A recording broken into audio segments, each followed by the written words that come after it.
عرب جدید، چونکہ عرب ایک متحرک قوم تھی، اسی لیے حسب ضرورت انہوں نے اپنے آبائی مساکن کو چھوڑ کر دوسرے مقامات کو ہجرت کی، اور اسی سبب سے عراق و فلسطین و شام و لبنان جزیرۃ العرب میں شامل سمجھے جانے لگے۔ اب سے ہزاروں سال قبل عرب کے قبائل اپنے پرانے قصبات و دیہات سے اٹھ کر عراق و شام میں آباد ہو چکے تھے، اور ان کی حکومتیں وہاں قائم تھیں، مثلاً غساسنہ اور منادہ، کہ ان میں اول الذکر کی بادشاہت شام میں تھی اور آخر الذکر عراق میں حکمراں تھے۔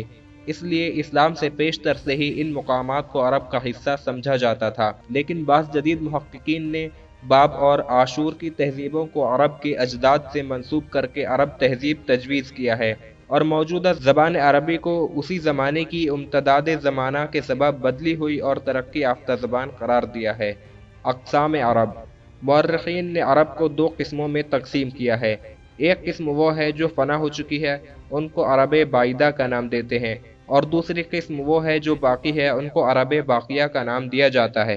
عرب بعیدہ یہ چند قبائل ہیں جن کا وجود فقط تاریخ میں ہے۔ ان کے نام حسب ذیل ہیں: عاد، جو احقاف یمن میں رہتے تھے; سمود، جو حجر میں رہتے تھے جو کہ مدائن صالح کی طرف ہے; امیم، جو بادیہ ابار میں احقاف و امان کے درمیان رہتے تھے; عبیل، جن کا مسکن یثرب تھا; تسم و جدیس، جن کا مسکن یمامہ میں تھا; املیخ، جو اپنے زمانے کی ایک عظیم قوم تھی۔ یہ ایک بہت بڑی جماعت تھی۔ ان کے مساکن عمان، حجاز اور تہامہ میں تھے، اور کچھ نجد و تیمہ و بطرہ فلسطین میں آباد تھے۔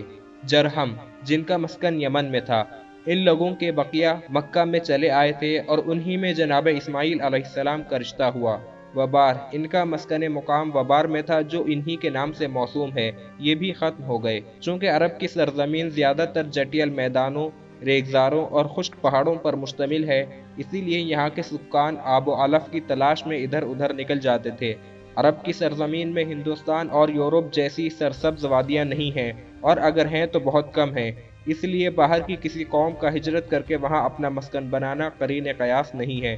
وہیں کے کچھ لوگ مجبور ہو کر عرب سے باہر نکلے اور منتشر ہو گئے۔ ہاں، وہ لوگ جنہیں اس سرزمین پر آب و علف مل گیا وہ وہیں آباد ہو گئے۔ اس طرح پرانے قبائل منتشر ہو کر فنا ہوتے گئے، اور نئی نئی جماعتیں اور نئے نئے قبائل بن گئے۔ انہی کو آج عرب باقیہ کہا جاتا ہے۔ عرب باقیہ: عرب باقیہ دو قسموں پر منقسم ہیں، ایک اولاد قحطان اور دوسرے اولاد عدنان۔ اولاد قحطان کو عرب عاربہ کہا گیا ہے، اور اولاد عدنان کو عرب متعربہ یا عرب مستعربہ کہا جاتا ہے۔ یہی لوگ اولاد جناب اسماعیل علیہ السلام ہیں، جن میں خداوند عالم نے سید المرسلین، خاتم الانبیاء جناب محمد مصطفیٰ صلی اللہ علیہ وآلہ وسلم کو پیدا فرمایا۔